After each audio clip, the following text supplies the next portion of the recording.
अल्लाह ने बयान किया, या अय्युहल्लज़ीना आमनुज्तनिबू कसीरम मिनज़्ज़न्न इन्न बअज़-ज़न्नि इस्म वला तजस्ससू वला यग़्तब बअज़ुकुम बअज़ा।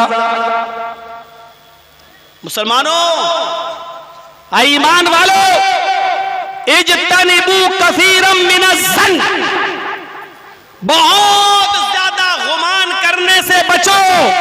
इन्न बअज़-ज़न्नि इस्म, बाज बदगुमानियां इंसान को गुनाहगार बना देती हैं, गुनाह का मुर्तकिब कर देती हैं। बदगुमानी से बचो। आज सबसे बड़ी बात यह है कि हमारे समाज में बदगुमानी फैली हुई है। अगर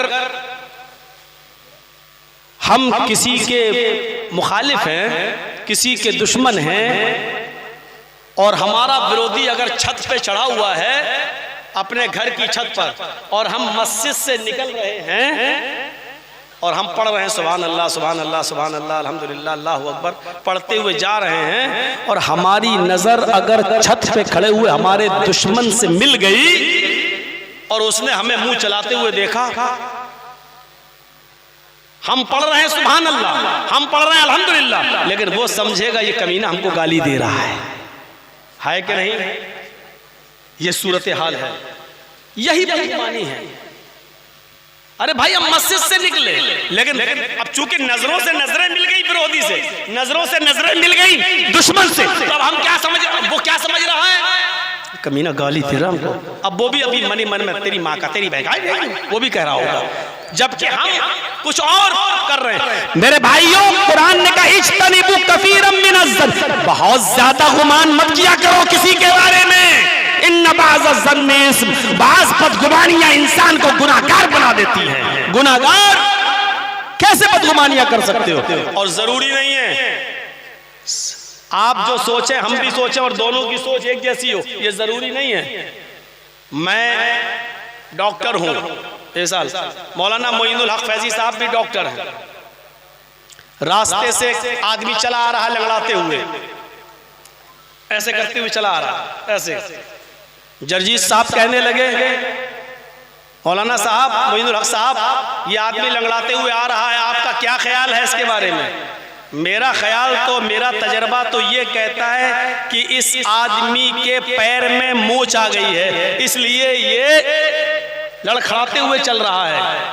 मोइनुल हक साहब कहते हैं कि नहीं नहीं नहीं, मैं भी डॉक्टर हूं, मेरा तजर्बा कहता है इस आदमी की रीढ़ की हड्डी में दर्द है, कमर में दर्द है, इसलिए लड़खड़ाते हुए चल रहा है। मैंने कहा नहीं साहब, मेरा तजर्बा ठीक है। शेख ने कहा नहीं, मेरा तजर्बा ठीक है।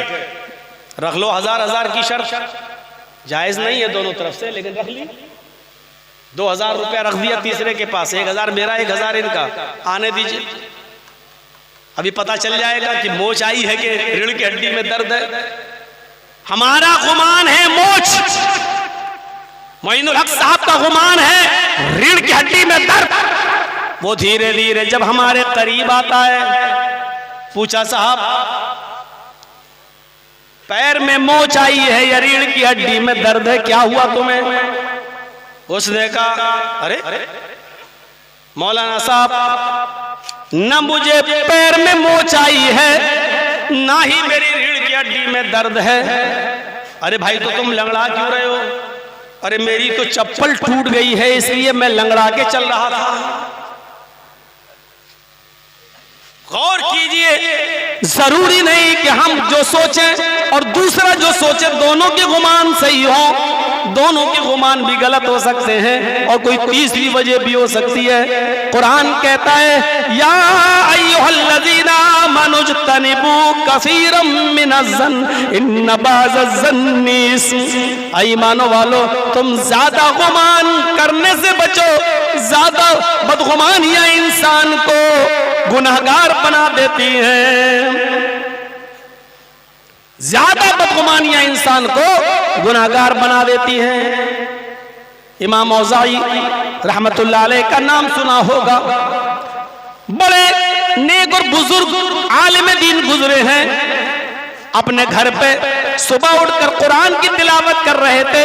इनके पड़ोस में रहने वाली एक औरत इमाम औज़ाई रहमतुल्लाह अलैह की बीवी से मिलने के लिए आई।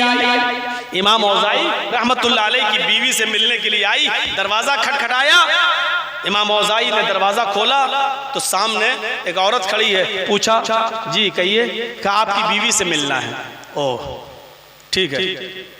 इमाम औज़ाई अंदर गए, अपनी बीवी से कहा, देखो तुमसे मिलने के लिए कोई खातून आई है, देखो जिस चटाई पर मैं बैठा था कुरान पढ़ रहा था, तुम उस औरत को चटाई पे बिठा दो, मैं अंदर चला जाता हूँ। इमाम औज़ाई कुरान लेकर अंदर चले गए। उस औरत को इमाम औज़ाई की बीवी बाहर से अंदर बुलाती हैं और उसी चटाई पर बिठा देती हैं। चटाई भीगी हुई थी, चटाई गीली थी। उस चटाई पर बैठते ही उस गांव की औरत की शलवार पीछे से पूरी भीग गई। जैसे बैठी वो पूरी यहाँ भीग गई।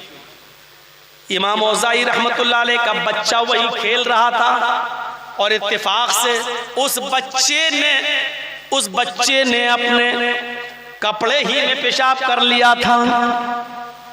इस औरत ने उस बच्चे को देखा, उसके कपड़े में पेशाब देखा नहीं भीगा हुआ।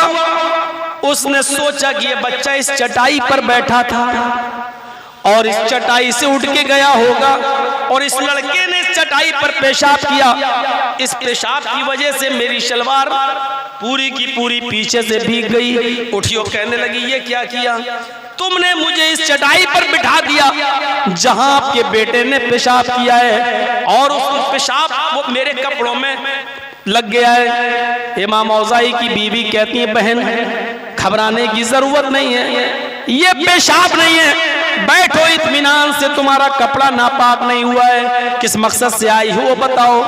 वो बहस करने लगी, मैं कैसे मान लूं ये पेशाब नहीं है, तुम्हारा बच्चा अभी भी उसका कपड़ा भीगा इस चटाई के पास से ही गया है, तुम कहती हो पेशाब नहीं है, देखो तो सही। इमाम औज़ाई की बीवी कहती है, मेरी बहन बच्चे ने पेशाब किया ये सच है, लेकिन इस चटाई पर नहीं आया है, ये चटाई पर पेशाब नहीं है। मैं कह रही हूँ आप इन्हीं कपड़ों में नमाज पढ़ सकती हो, तुम्हें धोने की भी जरूरत नहीं है, बैठो तो सही। उसने कहा, नहीं नहीं, मुझे मुतमईन करो, मुझे बताओ ये कैसे पेशाब नहीं है, मैं कैसे मान लूं। जब बहस बहुत आगे बढ़ गई तो इमाम औज़ाई की बीवी ने कहा, सुनो बहन, अब तुम मजबूर कर रही हो मुझे बताने के लिए, इसलिए बता रही हूँ, गौर से सुनो, ये पेशाब नहीं है। फजर की नमाज पढ़ाने के बाद मेरे शौहर इमाम औज़ाई इसी चटाई पर बैठते हैं, कुरान की तिलावत करते हैं, सूरज निकलने के बाद रो रो कर दुआएं मांगते हैं, तौबा करते हैं, गिड़गिड़ाते हैं, इतना रोते सजदे में कि उनके आंखों के आंसुओं से ये चटाई रोज भीग जाती है। मेरी बहन, जिसको तुम बच्चे का पेशाब समझ रही हो वो बच्चे का पेशाब नहीं है, ये मेरे शौहर के आंसू हैं, जो अपने गुनाहों की माफी तलाफी के वक्त गिरते हैं और उससे ये चटाई भीग जाती है। मैं अपने शौहर की ये नेकी बताना नहीं चाहती थी, क्योंकि वो ये काम मस्जिद में भी नहीं करते सबके सामने, वो अपने रब को इसी चटाई पर गिड़गिड़ा कर तौबा कर करके इस्तिग़फ़ार कर करके अल्लाह से मग़फ़िरत तलब कर करके रो रो कर इसी चटाई को गीला करते हैं। ये तन्हाई में अल्लाह को याद करते हैं और रोते हैं। ये मेरे शौहर के आंसू हैं जिसको तुम पेशाब समझ रही हो। देखिए बदगुमानी क्या होती है, वो पेशाब समझ रही है और हकीकत में वो आंसू। तो बदगुमानी, हम जो एक दूसरे के बारे में, ये चीज हमें अपने भाई से दूर करती है। हम किसी के बारे में गलत तसव्वुर करें। एक लड़की जा रही है, मोबाइल कान में लगा कर जा रही है, बातें करती हुई जा रही है, हमारा गुमान क्या कहता है, हमारा जहन क्या कहता है, जरूर ये अपने बॉयफ्रेंड से बात करती हुई जा रही है। अगर बात ही करना थी अपने घर में किसी से, भाई ऐसे तो घर में करती, लेकिन ये रोड पे बात कर रही है, अपने बॉयफ्रेंड को किसी चौराहे पर बुला रही होगी। मेरे भाइयों, आपका ये गुमान सही भी हो सकता है, लेकिन ऐसा भी तो हो सकता है कि उसका बाप हॉस्पिटल में एडमिट हो और वो अपने भाई से कह रही हो कि जल्दी आओ, हॉस्पिटल में अब्बू एडमिट हैं, हमें निकल चुकी हूँ, तुम भी आओ। ये भी तो हो सकता है कि वो स्कूल की तरफ जा रही हो और अपने भाई से कह रही हो कि बाइक लेके आ जाओ, मुझे स्कूल छोड़ दो। कोई भी, ये भी तो बात हो सकती है। हमारा गुमान एक तरफ ही क्यों जाता है, दूसरी तरफ क्यों नहीं जाता है? कुरान इसी को कह रहा है, या अय्युहल्लज़ीना आमनु तनिबू कसीरम मिनज़्ज़न्न इन्न बाज़-ज़न्नि इस्म। आई मुसलमानों, एक दूसरे के बारे में ज्यादा बदगुमानियां मत किया करो, ज्यादा बदगुमानियां करने से बचो। बाज़ बदगुमानियां इंसान को गुनाहगार बना देती हैं, बाज़ बदगुमानियां इंसान को गुनाहगार बना देती हैं। तो मेरे भाइयों, पहली चीज ये है कि हम किसी के बारे में बदगुमानी न करें।